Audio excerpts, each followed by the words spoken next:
What's going on, everyone? I am the Kilted Cajun. Welcome back to my channel. And what I try to do with my videos, with a good portion of my videos, is when I see nonsense, when I see foolishness, I call it out. I call it like I see it. And, well, today is going to be no different, especially with this video. And I think I might rub a few feathers the wrong way, but you know what? I have to stay true. I have to be honest with myself. And in this lovely little article from Bounding Into Comics, Mr. John F. Trent has something to say about One Piece. Netflix's One Piece encourages transgender ideology by having Morgana Davies play Koby. Really? They are encouraging transgender ideology because they cast a trans actor, actress, whatever, to play the role of... what? Do you have any idea what precedent you're trying to set with your mindset, John? By this logic, Peter Jackson was encouraging homosexual lifestyle with the casting of Gandalf. Is that the message that you're trying to send? Is that what you want people to think about you? Because that's what you're doing. You want to go full hyperbole, whatever, reaching? Let's reach. Let's reach all the way. Now, I understand John F. Trent. He has his religious beliefs. I have no problem with that. But when they start to invade just, I guess, what's the word? Pollute the articles that you write, I see that as a problem. And this, it would be different if all the advertisements surrounding One Piece were, oh my goodness, look at, we've cast a transgender character, transgender actor for the role of Koby. But we saw none of that. And don't try to sit there and blame the writer's strike for it, because the One Piece live action was announced long before the writer's strike was started. But let's see what the article has to say. He actually gives the show a compliment, sort of. Netflix's One Piece, which has dominated the streaming services viewing charts for the past 2 weeks, encourages transgender ideology by casting Morgana Davies. What you have to understand, what's going to end up happening with things like this, with articles like this, is people on the other side of the aisle are going to point at you and laugh and say, look how foolish these people are. Can you believe they came to that conclusion? This is a moronic conclusion at best. There are quite a few other words that I could choose to say, but I don't want to go down that route.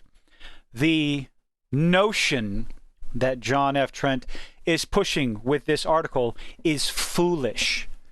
It is untrue, because you have nothing to back it up but your own ideological assumptions. And that, we don't want to do that. Yes, sure, there is a culture war. We want to stop lots of things. People have their own opinions on where video games are going, where entertainment is going. But here's the thing. Casting of a transgender actor did not change Koby in the story. There was no messaging in the live-action One Piece. It was just live-action One Piece. If anything at all, there was a rather based messaging in One Piece in one of the scenes where one of the young ladies, a sword wielder, better swordsman, going up against Zoro, said quite clearly, girls can beat boys, but eventually the man will grow up. The boy will grow up to be a man. He will get stronger and taller and faster, and then a woman will never be able to beat a man. So if anything at all, if there's any sort of messaging, it's what a lot of people call based. So it's yet another thing I do not understand where this article is coming from.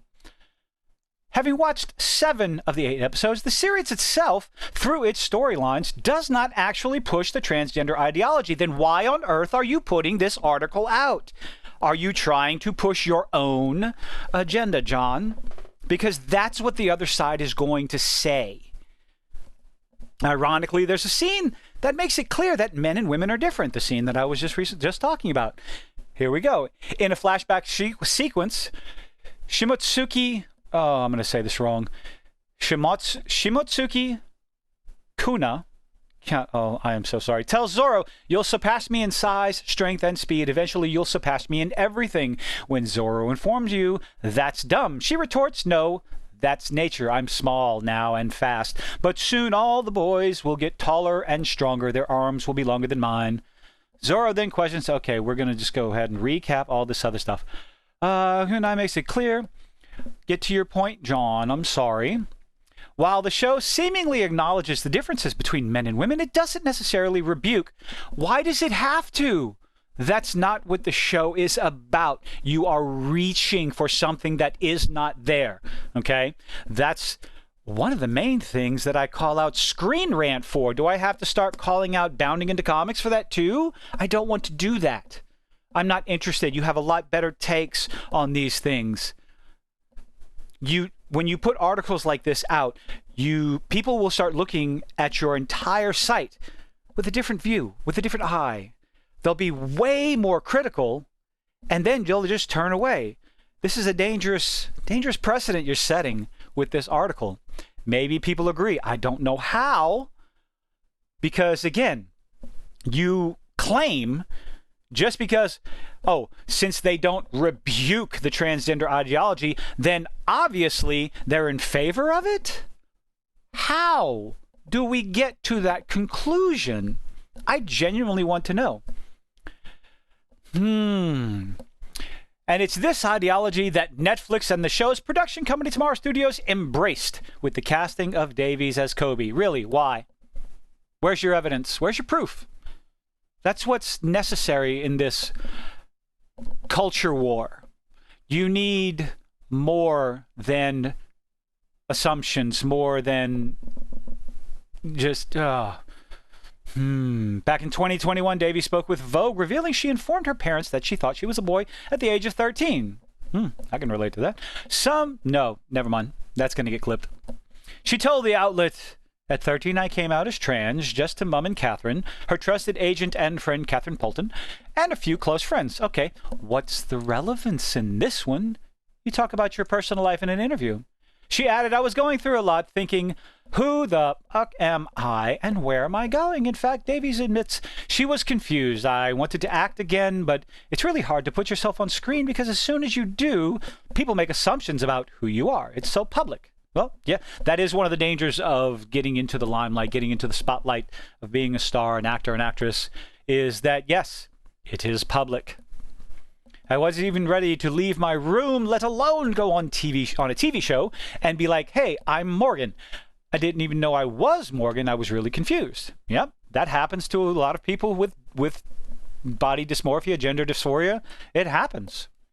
Interestingly, Davies also revealed at around the age 10, she attended the Cannes Film Festival for her role in The Tree. While at the film festival, Davies recounted how she was regularly attending nightclubs. Okay. Wow. I'm still wondering what the relevance is here.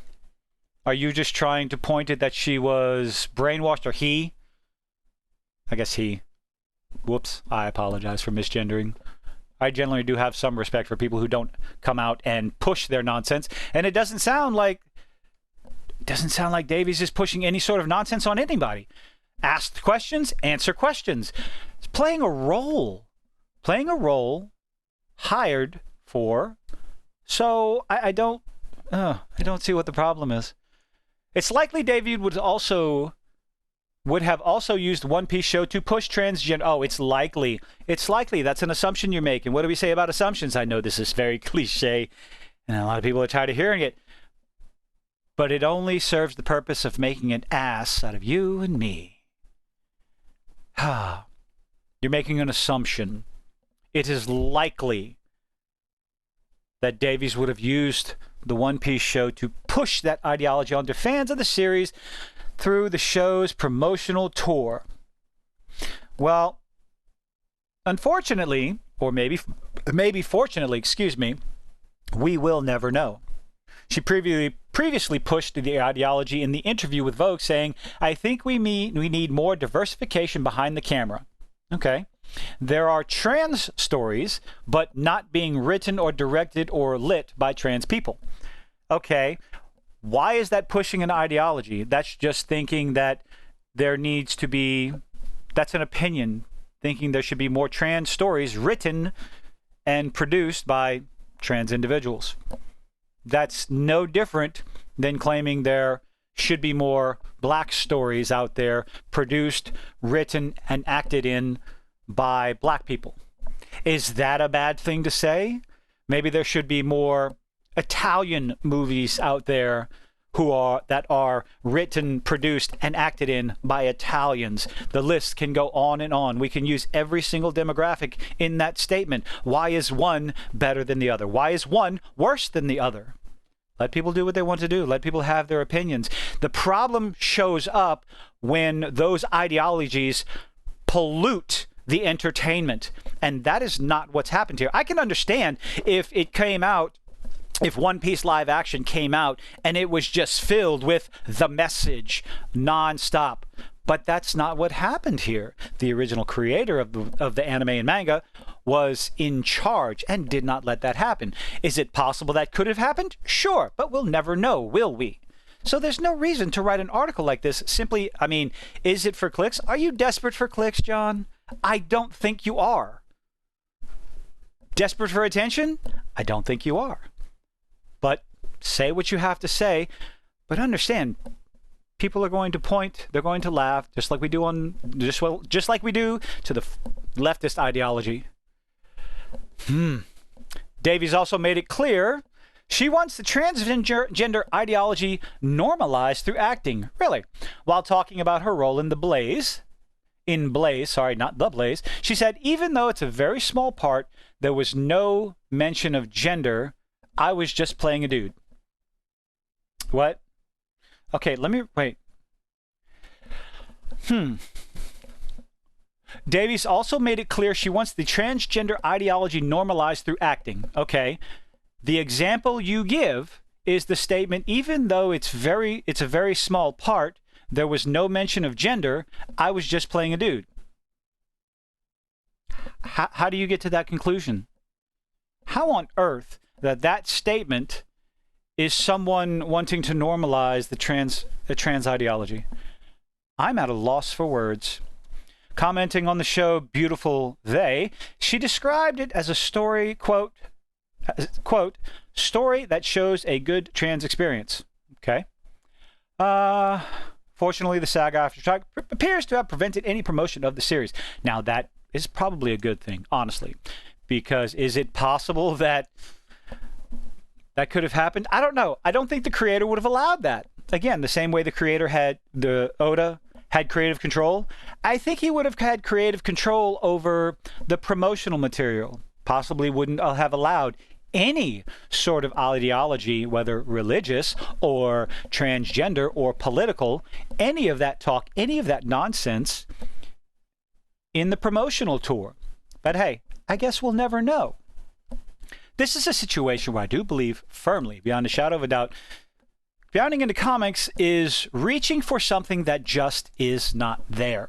I've watched all 8 episodes, and there is absolutely nothing in not a single minute of a single episode that comes across as encouraging any sort of ideology other than the scene with Zorro, where the girl tells him, a woman cannot beat a man. Men will always be stronger. That's the closest thing to any sort of ideological message, and that goes 100% against what you're trying to push, what you, John F. Trent, are trying to push in this article. Anyway, let me know what you think in the comments. You're going to go ahead and read the article. Do you think what John is saying holds any sort of weight? Is that possible? Let me know what you think in the comments. Leave a like, leave a dislike. Hit that little subscribe button if you don't mind. See you in the next one.